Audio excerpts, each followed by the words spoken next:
Hello, everyone, and thanks for joining us today. It's great to have you with us. I'm Phill Anderson, Global HR Director at the Briars Group, and my remit covers HR and payroll globally across all our client base. But a big part of what we do is support growing businesses to put structure in place that protects the business and frees up leadership time. From 5 to 50 employees, how HR needs to evolve in UK businesses. And that's exactly what we're here tackling today. So not HR in theory, but what actually changes as you grow.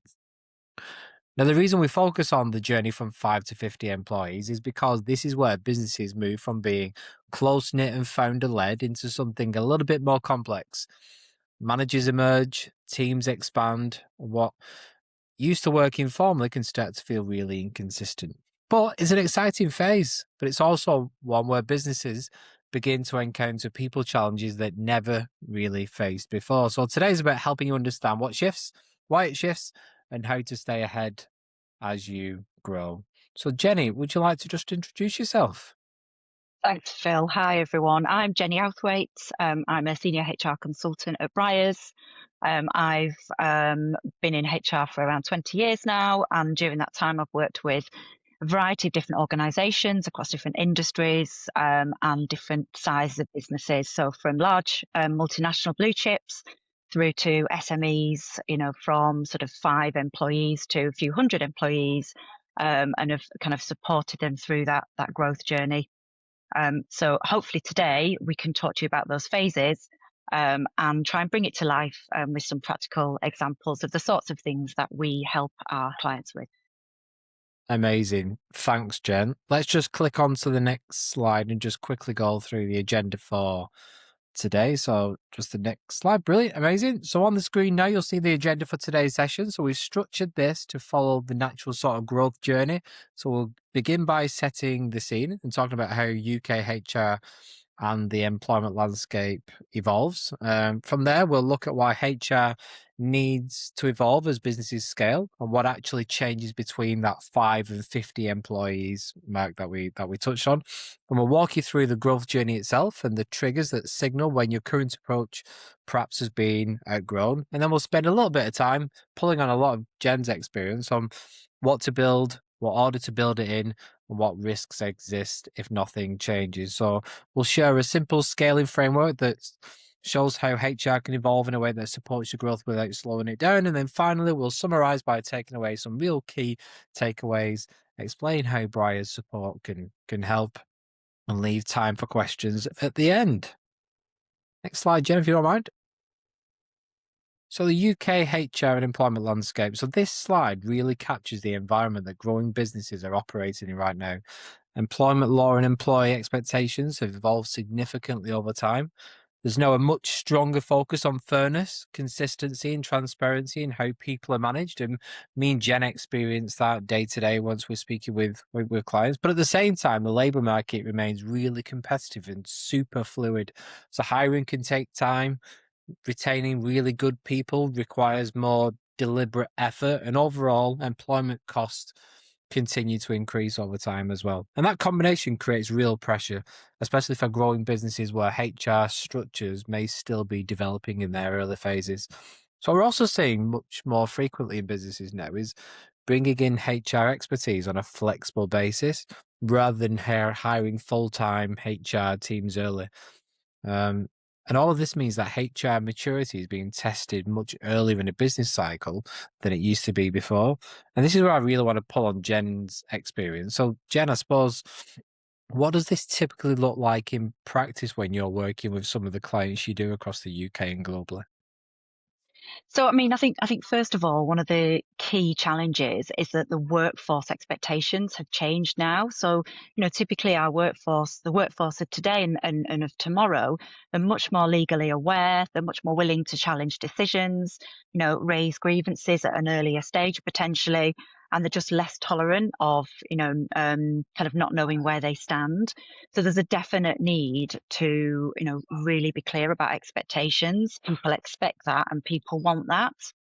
I think also the other thing that we're noticing is, businesses start to panic when they hear about the employment landscape changing, particularly in relation to obviously the ERA that's now being phased in during this year and next year. I think there's more expectation that businesses, respond and are able to put things in place at an earlier stage in their development. Why is it? Yeah, I suppose what we see is when teams are typically very small, everything just happens naturally, doesn't it?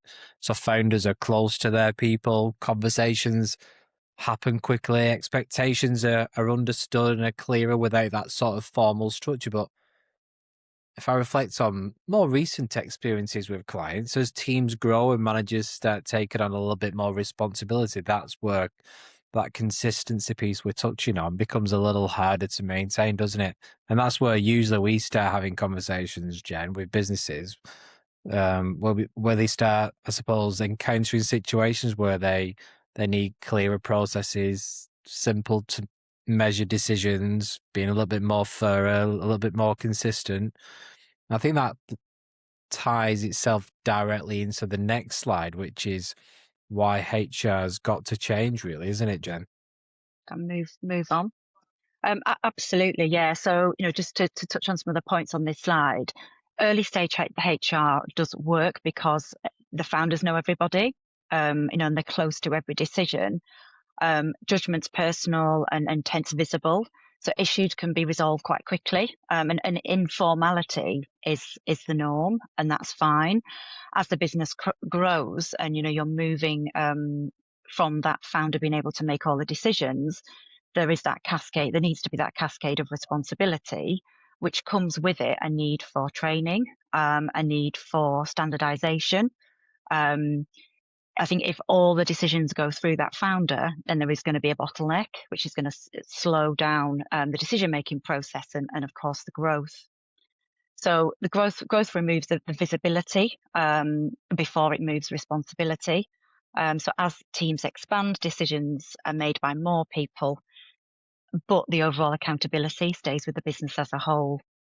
So yeah, I think having those, figuring out what the process is and the policies need to be, and making sure that managers are trained and are clear, so that there is transparency and fairness across that business, will certainly put the business in a much better place to be able to grow and minimise the risk within the workforce during that phase.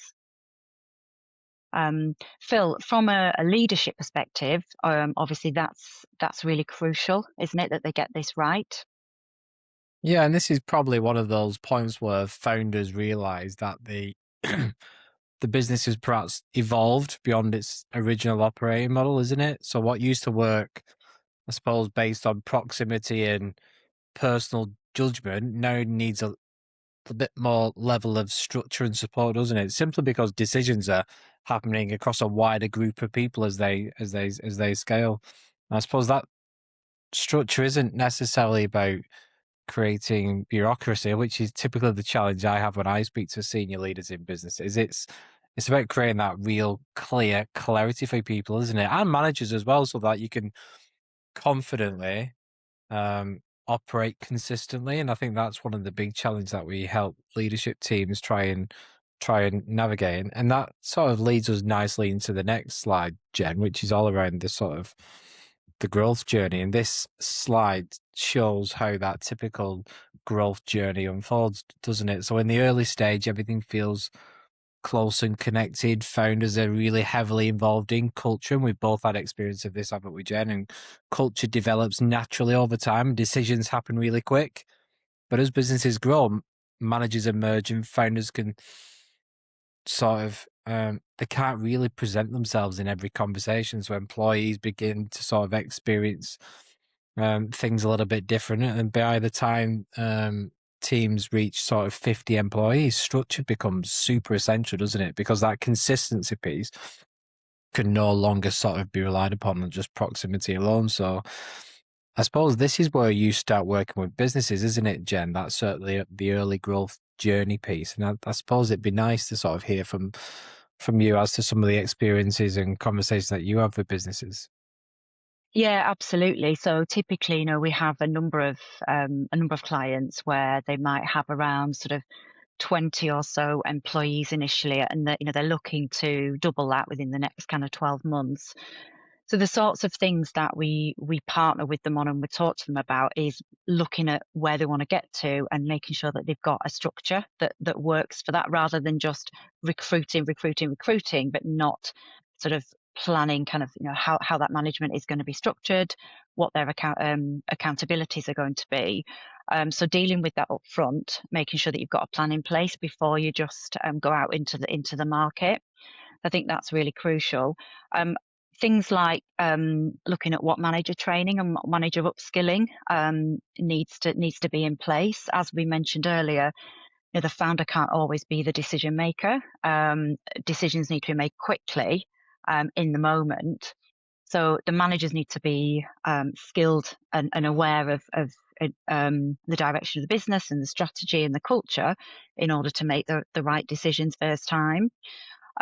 Whilst we don't want to overdo it in terms of policies and documentation, there obviously is a need to have those standardized processes in place so that things can be done fairly. So I think, thinking about, the compliance aspects, is essential. Also thinking about, some kind of level of formal performance frameworks need to be put in place. Thinking about salaries and, fairness, so salary bandings, looking at sort of benchmarking in the market to make sure that where you are positioning yourself is going to be competitive and you're going to attract the right talent, and thinking about things like your onboarding process, how you structure that, and what the experience of the employee is, and also figuring out the right kind of tools as well. So you might not, when you're at sort of 20 people, 30 people, you might not want to invest in, a high tech kind of HR platform, but just deciding on, what is that, what are you going to use, and be consistent. Make sure that it's everyone's doing the same thing, everyone's working to the same process, and then as you grow, you can then evolve and invest in things like tech. And then finally, I think internal comms is again absolutely essential, particularly where you've got dispersed teams. You're growing structurally, maybe across the country, you're potentially even thinking about internationally. How are you going to get those streamlined communications and keep that internal dialogue, so it's fresh and it's easy, and people feel connected. So yeah, thinking about all those things as you grow, I think is super important. So it's so it's not that anything's necessarily gone wrong then, is it, Jenny? It's simply that the business has, I suppose, reached a new stage in its life cycle, hasn't it? I suppose that then nicely leans into the next slide, which is about triggers, isn't it? And I think this slide highlights something really important, Jen, which is HR doesn't usually evolve because of just headcount alone. It's because Yeah. something happens that exposes that gap, doesn't it? Absolutely, yeah. So, founders being pulled into every decision, as we've kind of mentioned already. Managers asking for guidance after acting. So, that's a telltale sign that things need to be done a little bit differently. Inconsistent handling of performance or absence. What can be a really, actually, a really quite a straightforward employee relations issue, if it's handled correctly. If it's done wrongly, it can escalate very quickly, and then it's a drain on management time. It can potentially end up in, litigation, and then you've got, the employment tribunals costs. So I think, that's a trigger as well, if you're not able to nip things in the bud, when you start to see employee relations issues creeping out. Yeah, so a grievance, a complaint, or a difficult exit. Businesses can get really quite burnt from something like that. And then employees questioning sort of fairness and transparency as well. So that can be an indication that you just need to go back to those foundations and make sure that you've got the right structure and processes in place and that everyone's on the same page. I suppose it's where leadership starts to feel that shift more clearly, isn't it? And I think what tends to happen in that leadership begins to sort of feel that friction where previously Uh-huh. things felt easy. Decisions like you've suggested, Jen, take a little bit longer because people want that reassurance that you've touched on. And situations just feel more sensitive because there isn't necessarily a shared framework yet, isn't there? And founders feel a little bit pulled back into that operational detail where their focus really needs to be sort of elsewhere. So I think the key message for this particular slide is that HR maturity piece isn't necessarily driven by that headcount piece we've talked about. It's driven by that complexity of the business, isn't it? And Yeah, recognizing those signals early on, the ones that you've talked us through, is really important, isn't it? And I think that yeah, leads us nicely and perfectly into sort of how to build it and when to build it on the next slide, doesn't it? And I think this slide's really all around sequencing because when businesses recognize they need more than just the structural pieces we've talked around, the instinct is often to try and do everything at once. And we experience this a number of different times throughout a number of different conversations we have with clients across the UK. But what this shows is that effective HR scaling starts when you get those foundations really correct and really right and they've thought about. So that means ensuring contracts are clear and consistent that you touched on, that the basic policies that we've sort of loosely touched on as well exist to support that fair and consistent decision making that we've talked about. And then I suppose from there that focus naturally shifts to sort of defining expectation then, doesn't it? So mhm, managers and employees specifically, having a really good understanding of what good performance look like is really important nowadays, isn't it? And it's what people crave and want as part of their employment with yeah, businesses. And I suppose understanding what those standards apply and look like across the organisation as well really is really important. But I suppose yeah, as teams grow, supporting managers becomes really critical. And we experience this, don't we, when headcount shift from like 10 to 20 employees, 30 to 40, 40 to 50 over a quick period of time.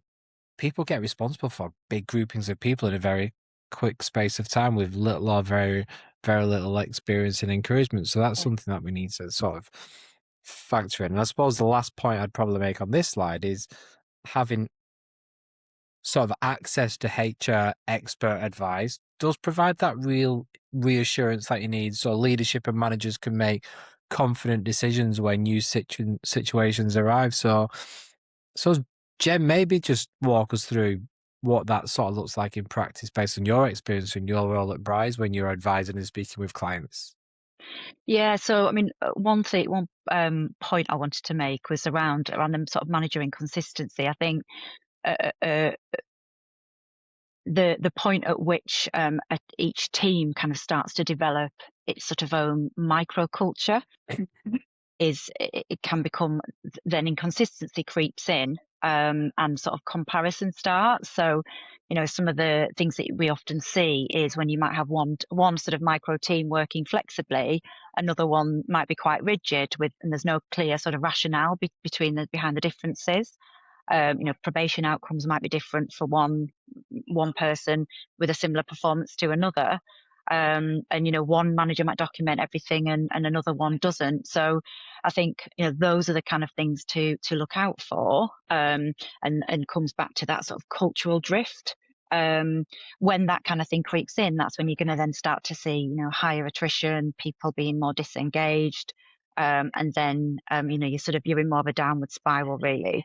I mean, we work with businesses a lot to deliver sort of management training, but I think also you mentioned there around, if a business is growing, you are more likely, as say a junior member of staff, I think, to get promoted quicker, and step into those sort of more leadership roles, particularly in that sort of hyper growth phase. So then, even more important that the managers or those leaders of tomorrow are trained, and are living the values and thinking about the culture, and because they're then going to be the ones that step up and almost take forward the culture and the standards of behavior, standards of performance. So yes, that's super important. So why don't we just suppose just walk through some of the risks of, I suppose, standing still, as we call it on the slide, Jen. So if we just stay on um, this slide on the screen. So I suppose when HR doesn't evolve around growth, and we do experience this in some businesses that we speak to, that risk doesn't always remain static, does it? It builds up quietly in the background, and decisions made without, I suppose, clear documentations, which makes situations harder to manage later, is more frequent than you'd perhaps like to think. And I suppose managers can begin to lose a little bit of confidence as well, can't they? Touching on the bit you talked about being unsure on how to handle situations, and that can lead to issues either being avoided or handled inconsistently. I think that's something to call out. But at the same time, I think founders often find themselves drawn back into operational people matters, which take them away from, I suppose, focusing on the future of the business. We see a lot of that, don't we? We speak to a lot of CEOs who can't help but get into the sort of the day to day, the operational side, and it takes them away from actually driving that business Mhm. forward. And I suppose over time that can impact culture, can it? So without that consistent management framework in place, teams having a real clear purpose and direction, that can often begin to sort of shape that operational delivery model, can it? Um, but Jen, if we think about what you typically see businesses do when they reach this point, what's your sort of thoughts there? Yeah, I mean, we get a lot of businesses who come to us, and they're at that point where they're thinking about, what do they need, what does it look like. They recognise that they need some support from a HR point of view, but they're not sure what it looks like.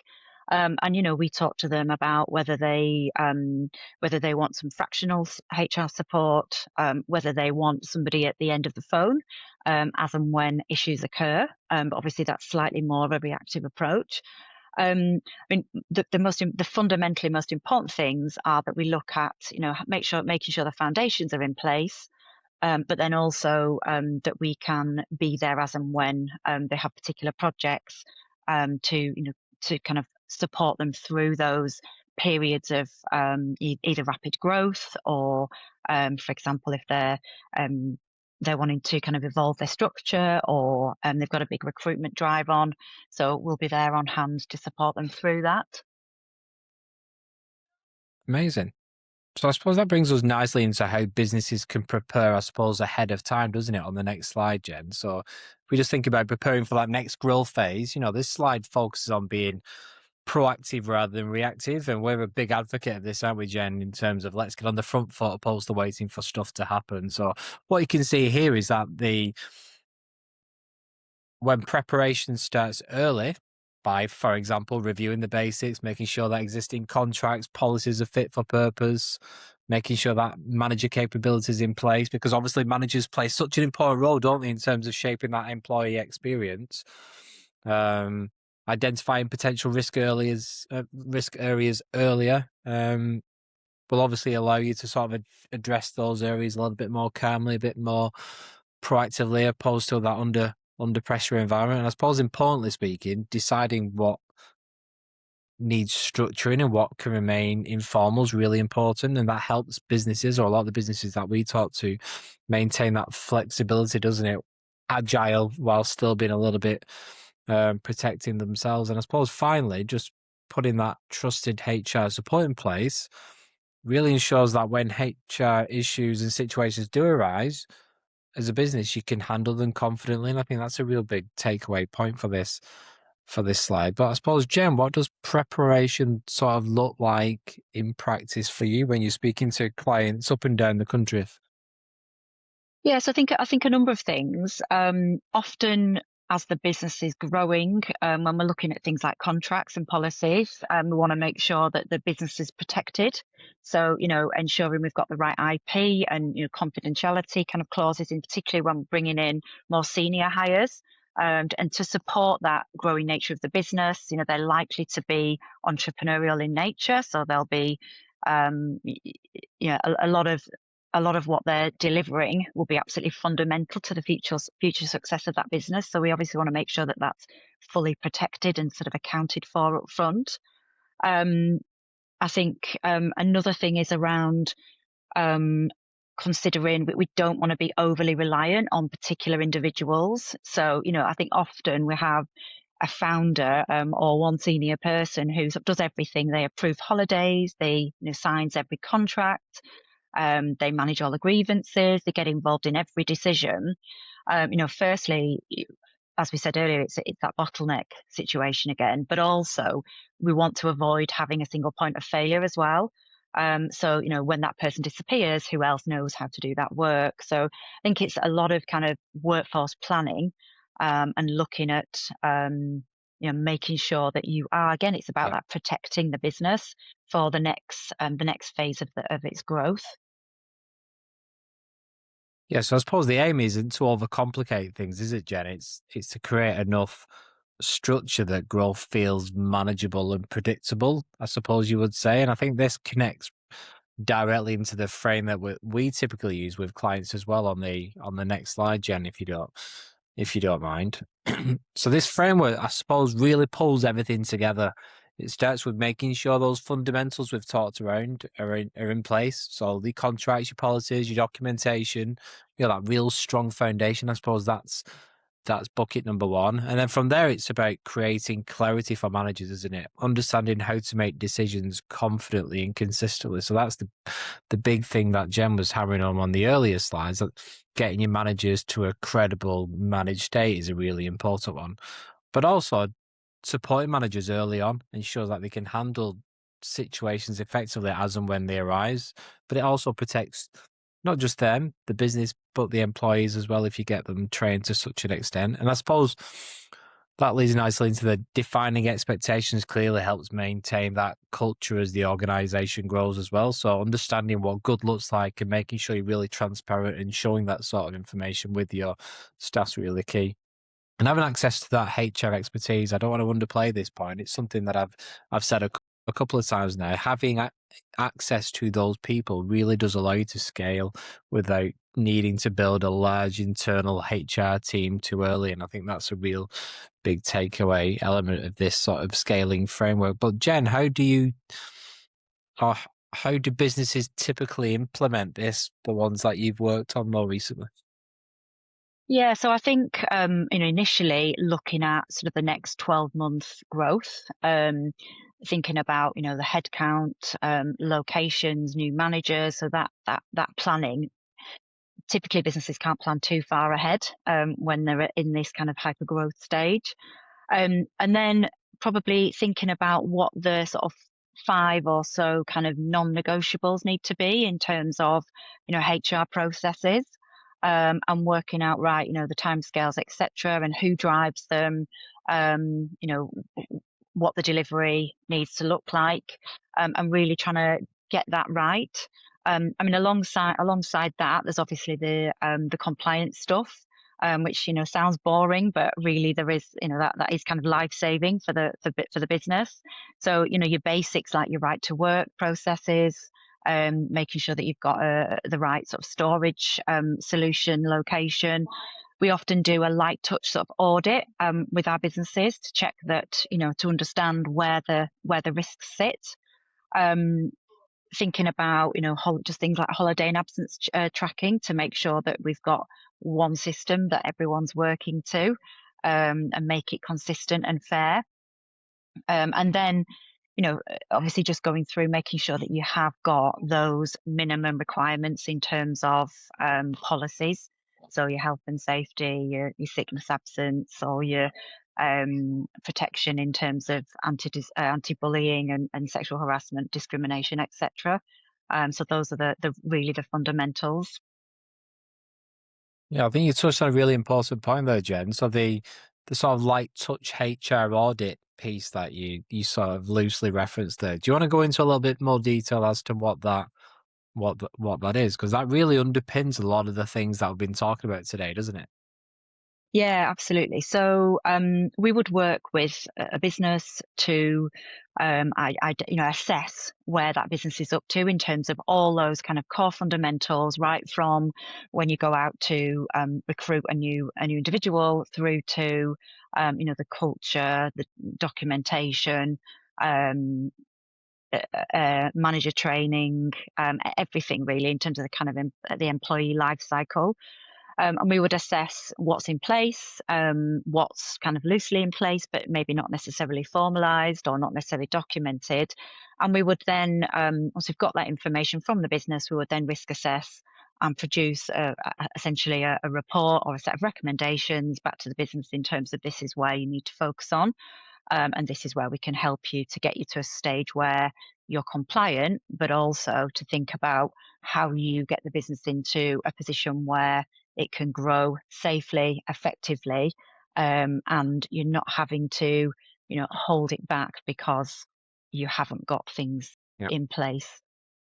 And it really works as well, doesn't it? That's the thing. That's the thing. We've seen it work, isn't it? It's not just an operational exercise. It really gives a lot of value to businesses who we work with. So I appreciate you sharing that, Jen. Really, really helpful. But we've actually got some common questions that we want to We have. sort of share with you guys as well. I suppose I'll take the first one, Jen, and then we can just divvy them up on the screen. It's probably the easiest thing to do. So, question one: so, how do we keep our culture and flexibility without adding lots of rules as we grow? And this is a real common question we get asked a lot, and it's a great question, and probably, I suppose, the concern we hear most often. Hence, why it's number one, especially from founders, business owners who are really proud about the culture they've built when they're small, and there's often that fear factor that sort of introducing HR structure means introducing that bureaucracy piece that we touched on a little while ago, and that it will change the feel of the business. And it couldn't be any further from the truth. The key thing to understand here is that structure doesn't replace culture, it actually protects it. So, what tends to damage culture isn't necessarily the structure itself, it's that inconsistency piece that Jen talked around a little while ago. So, when different managers handle situations differently, employees start to perceive unfairness, and that's what erodes that trust bit and that culture piece that we're talking about. So I suppose for this one, the goal isn't necessarily to create rules for everything. It's to create clarity in the areas that really matter most to people. Things like performance, things like expectations, things like absence management, and how those decisions are made are really important. And I suppose that way employees really know where they stand, what good looks like. When managers feel confident and the business keeps its flexibility, it just works. From a leadership point of view, structurally really does free up time. Just does. It makes you more productive. It gives you more headspace. So when you get it right, it's really important and it really adds a lot of value. So, um, anyway, it's a good thing. I don't know if you want to add anything else to that, Jem, but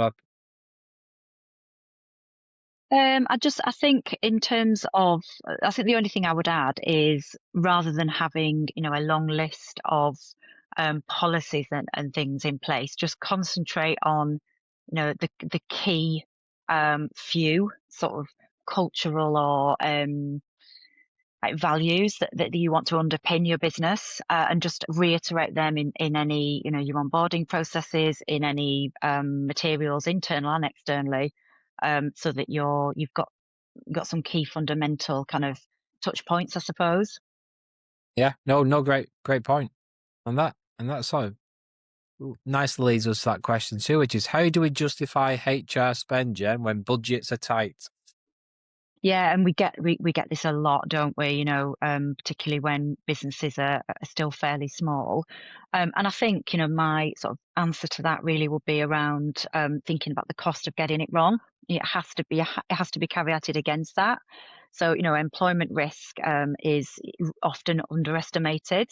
And it's only going to go up in relation to the changes that we've got on the horizon around employment tribunals. The cap is increasing from 3 months to 6. The potential awards are going to be the upper limits being removed. So, for example, a mishandled performance conversation can, result in say 6 months of salary. So the cost is real, and then also, the team morale is impacted. We get, high performers leave. You've got your recruitment fees to think about re-recruiting and onboarding somebody and retraining somebody. So that lost productivity is huge, isn't it, when you think about all those different things? So putting that into perspective, if we're thinking about, paying a fractional HR, partner might cost, a few £100 a week or a few £100 a month, if it was outsourced, can really, it's worth its weight in terms of avoiding those costly errors. And that's why I suppose that fractional HR model has become so popular now, isn't it? It's sort of a buzzword in the industry, but it is because it gives you that expertise, doesn't it? Without that cost of a full-time hire, isn't it? That's the big key takeaway point of that. Instead of Absolutely. perhaps hiring an administrator, you can get a HR manager, HR business partner, HR director in some cases for a fraction of the cost, can't you? Yeah, and also I think if you are outsourcing that resource, you can then dip into senior level resource, admin, and sort of HR business partner level. So it's flexible. It can dial up, dial down depending on what you've got on your on the horizon, and what projects you've got ongoing at the time. So it's a flexible way of working, which really is we're able to respond to the business need. Amazing, great. That leads us into question 3 then, Jen. So what's the minimum HR documentation we should always have? And I suppose I'll take this one. Give yourself a little bit of a rest. So this is a really important one, isn't it? Because the goal isn't necessarily to sort of create unnecessary paperwork for paperwork's sake. It's that clarity point again, isn't it? So it sounds like we're a bit of a broken record saying this over and over, but it's a really important point, isn't it? So I suppose at a minimum, every employee should have a real clear contract that sets out their role, the notice period, and the key terms as you would expect. But you should also have those core policies that Jen talked around, which is stuff like absence, disciplinary, grievance processes, performance management. But the big underlying piece is that behavioural expectations. I think that's a real key thing. And Jen touched on it a little while ago, which is the non-negotiables, the sort of DNA, the culture of your business. That's something that you really want to set out from day one. I suppose finally, it's important to have a real simple way to document key conversations. And we see a lot of people not doing this, and it does sometimes come back to bite you by not doing it. But having somewhere where you can document things like probation reviews, performance discussions, check-ins, one-to-ones, really important. Not just as a reference point for you, but a reference point for the employee as well. So it doesn't necessarily need to be complicated. It just needs to make sure clarity and consistency across the employee base is really important. So I think having those foundations in place just makes everything so much easier as you grow. Not sure whether or not you want to add anything there, Jen, but that's sort of the main things, isn't it, that we typically advise and Yeah, see absolutely. No, I people think put in place. yeah, I think that probably covers everything. Do you want me to go on to the question Yeah, 4? yeah. Question 4, yeah. Which is how do we know that we're evolving HR early enough and it's not too late? And I guess my sort of response to that would be if you're solving patterns and not problems, then you're on the front foot. So spotting trends in things like absence or turnover before your complaints arise, introducing role levels, before tensions build up, training managers before you get your first formal disciplinary. So, if you're handling your third grievance in 6 months, then I would argue that that's too late. Um, Thinking about, reviewing contracts before hiring your first senior leader to make sure that that's fit for purpose, will then, as we said earlier, protect the business going forward. I think when the business starts to feel like there are inconsistencies, and managers or staff have got to ask questions, and you're not sure what the answers are, I think then that's a sign that it's a bit too late, and actually you should have had it in place sooner. Yeah, I typically have Anything those to three. add? Yeah. No, I was just going to say, yeah, I typically have those 3 buckets as well. So if founders, CEOs are being pulled into people decisions more often, that's flag number 1. Flag number 2 is typically if managers are unsure on what to do or how to handle the situation like you've described, that's probably flag number 2. And then the last one is just that consistency bit, like you said. I think if you get any of those 3 things going wrong, those are your clear indicators there. So it's almost like a reaffirming what you're saying, really. But they're typically the three buckets, aren't they? If we just reflect a little minute just on the sort of key takeaways, Jen, from today's chat, and I've really enjoyed getting into some of this detail with you. But do you sort of just want to walk through some of the key messages from today, pulling on any of your experience or anything that you've shared today? Yeah, absolutely. So yeah, just to summarize then some of the key takeaways. So HR needs to scale before the business feels big. So it's that, it might be that just in time approach, but it is just in time. It's not sort of after. Um, so, thinking about, that if you're going to be growing beyond sort of 10 employees, then you're going to need to think about, formalizing some of that informality around culture, around policy, around the way you work and the way you do things. So the point at which complexity has arrived, yeah, you need to be getting ahead of that. Headcount doesn't trigger HR change. Pressures do. So grievances, difficult exits, manager uncertainty, and employee pushback are not isolated issues. So they're signals that the business has outgrown its current, HR maturity. Informal HR is a growth constraint, not a culture. So what feels flexible at 5 employees is not going to work at 50. So without some structure and fairness in place, then it is going to be perceived differently by different people who are sat in different places within that business. And that then obviously presents a legal and a cultural risk for the business. Managers need to define the employee experience, not HR. So managers are the ones who are close to the people. Things should only escalate to HR where the manager has spotted a red flag, and I think that is something that I talk a lot to our clients about. It's not training managers in how to you know deal with people issues as such. It's training managers to spot when the red flags are present, and then get the support that they need. So we're not expecting them to know everything, but we need them to know enough to know, actually, I'm going to have a chat with my HR representative here so that I can get the knowledge and I can feel more confident in how to deal with this. So for me, that's absolutely crucial. And then finally, the right HR model enables growth without the overheads. So I think, we've talked quite a bit about, you don't need to hire a full-time resource. If you've only got, 5, 10, 15, 20 employees, somewhere like Briars can provide fractional support. It can be as little as a couple of hours a week. And it can grow and evolve over time. And like I say, we can respond when you've got projects coming up or big pieces of work. We can scale up, scale down. Anything to add on that, Phill?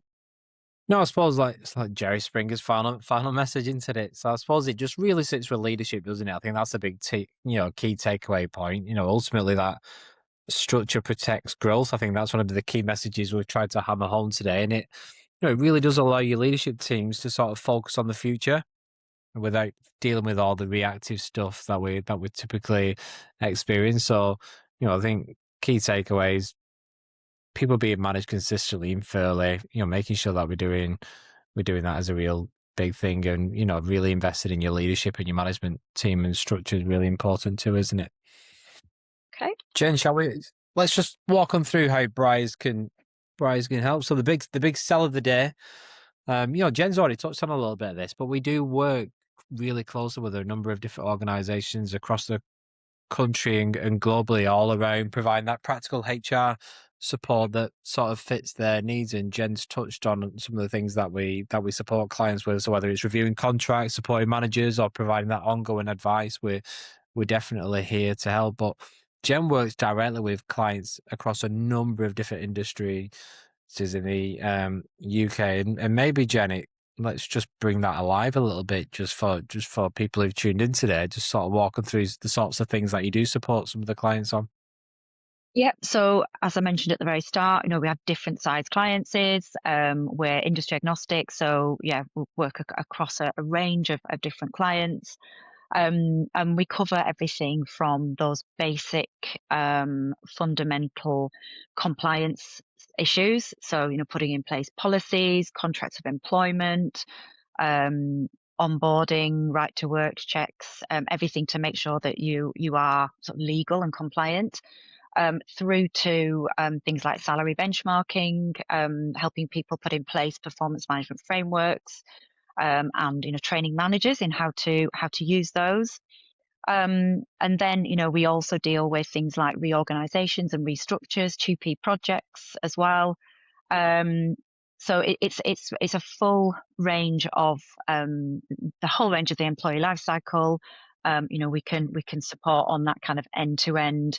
We also do, you quite often get the phone call of panic where an employee's lodged a tribunal claim, or sometimes businesses will be just about to exit somebody, and then they'll kind of bring us into the loop. And obviously we're then trying to help them protect, against any potential litigation in the future. So we do, we work very proactively with our clients, but then we are on the end of the phone when something does go wrong, which occasionally it can do. Yeah, sometimes it does. Yeah, sometimes it doesn't. Doesn't it? It's like the equivalent of the A&E red phone, isn't it? If somebody rings you in a mad panic saying, "Jen, help me out. I need some support and guidance right now," and that's definitely something that you're very good at. But thank you for that. Really, really super helpful. So I suppose that brings us to a close. I've really enjoyed that, Jen.